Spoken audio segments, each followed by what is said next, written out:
Ayan mga ka-travel, nandito ako sa may Batangas City Grand Terminal. Ayan. Waiting ako dito sa may Romantic Baboy. Ayan. Waiting ako dito ng order ng customer pagkain. Ayan. Nasa halagang 500 pesos. Di wow. Nantay ko dito sa Romantic Baboy. Ayan.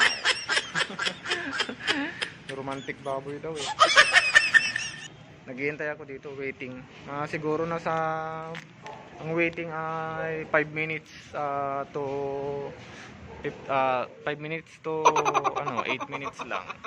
Kasi maraming pila. Tapos yung nag-order naman ay hindi naman nag-online. Kaya yan, ako pa ang nag-order.